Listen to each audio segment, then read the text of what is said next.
नमस्ते बच्चों, आपके एग्जाम्स हो चुके हैं। अब उसके बाद हम अपना कार्य शुरू कर रहे हैं। आज आपका हिंदी का वर्ग आ रहा है। पाठ 5 सच्चा मित्र। इस पाठ को हम पूरा पढ़ चुके हैं, अच्छी तरह से समझ चुके हैं, प्रश्न उत्तर कर चुके हैं और आज हम उसके बाद का काम करेंगे। डेट डली होती है हर पेज पे, तो आप बच्चों को भी बुक में डेट डालनी है। जैसे जैसे फिल किया होता है वैसे वैसे अपने बुक में भी फिल करना है और अपनी नोटबुक में भी लिखना है। निम्नलिखित गद्यांश को पढ़कर पूछे गए प्रश्नों के उत्तर के सही विकल्प पर सही का निशान लगाओ। अब मैं ये गद्यांश पढ़ूंगी, फिर उसके बाद वाक्य दिए गए हैं और उसके 3 ऑप्शन हैं। किसी गांव में एक किसान रहता था, उसका नाम था रामनाथ। गांव में सभी लोग उसका बहुत सम्मान करते थे। वह भी सबसे मिलजुल कर रहता था। उसका एक पुत्र था मोहन। वह सारा दिन घूमता फिरता रहता था। वह प्रतिदिन बहुत रात गए घर लौटता था। रामनाथ और उसकी पत्नी को उसकी प्रतीक्षा में देर रात तक जागना पड़ता था। अब हमें ये वाक्य दिए गए हैं। यह गद्यांश किस पाठ से लिया गया है? आपने पाठ पढ़ा है, उस पाठ का नाम क्या है? मित्र है, किसान है या सच्चा मित्र? तो ये सच्चा मित्र है पाठ का नाम, तो आपने यहाँ पर राइट लगाना है। किसान का नाम क्या था? रामनाथ, मोहन या गयानाथ? किसान का नाम था रामनाथ, तो रामनाथ पर टिक करेंगे। मोहन की क्या आदत थी? पढ़ने लिखने की, घूमने फिरने की या देर तक जागने की? उसकी आदत थी घूमने फिरने की, तो इस पर हम टिक करेंगे। किसको प्रतीक्षा में देर रात तक जागना पड़ता था? रामनाथ को, रामनाथ की पत्नी को या दोनों को? दोनों को जागना पड़ता था, तो दोनों को पर टिक करेंगे। तो कितने आसान हैं, ऑप्शन दिए गए थे। अब अगला प्रश्न है, किसने कहा अथवा किससे कहा? 2 प्रश्नों का उत्तर देना है, किसने कहा और किससे कहा। कल से घर जल्दी आ जाया करो, नहीं तो ठीक नहीं होगा। किसने कहा? रामनाथ ने। किससे कहा? अपने पुत्र से। आपको जानना चाहिए कि आज के जमाने में वही बड़ा समझा जाता है जिसके अधिक मित्र होते हैं। किसने कहा? मोहन ने। किससे कहा? अपने पिता से। क्या तुम्हारे मित्र विपत्ति में तुम्हारा साथ देंगे? किसने कहा? पिता ने। किससे कहा? अपने पुत्र से।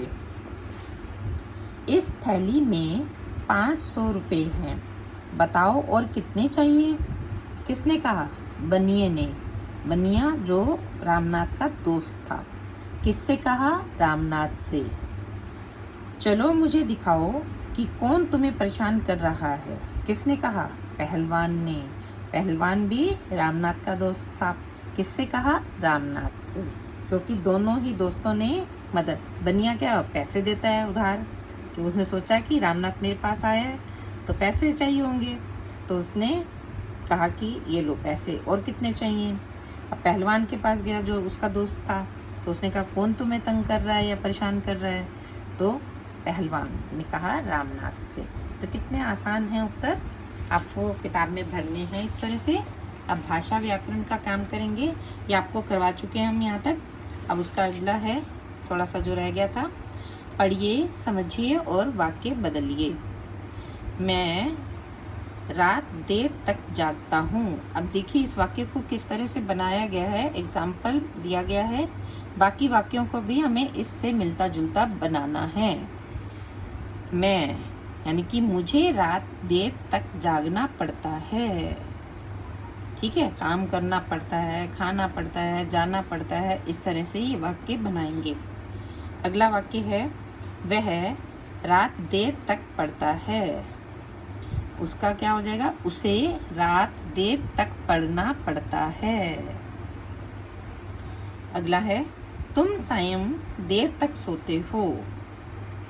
इसका बनेगा, तुम्हें सायं देर तक सोना पड़ता है। हम कक्षा में अध्यापक की बातें सुनते हैं।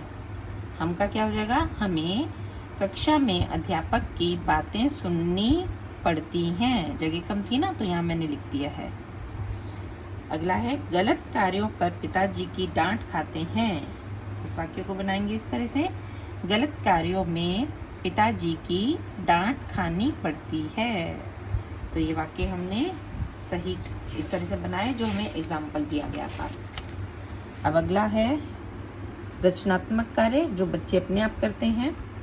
अपने प्रिय मित्र पर 8-10 वाक्यों का एक अनुच्छेद लिखिए। प्रिय मित्र का अपने प्रस्ताव जैसे लिखा होता है, तो अपने मित्र के बारे में अच्छी बातें लिखेंगे, 8-10 पंक्तियां। तो आपको ये काम पूरा दिया गया है, तो आप बुक में भी करिए और अपनी नोटबुक में भी करिए। जिस भी पेज को हम भेजते हैं डेट डली होती है, ये हम करवा चुके हैं 22 सितंबर को। आज की डेट यहाँ पर है और हर पेज पे डेट होती है, तो आपको भी हर पेज पे डेट डालनी है बुक में और अच्छे ढंग से सुंदर राइटिंग में वर्क करना है। ओके बच्चों, थैंक यू।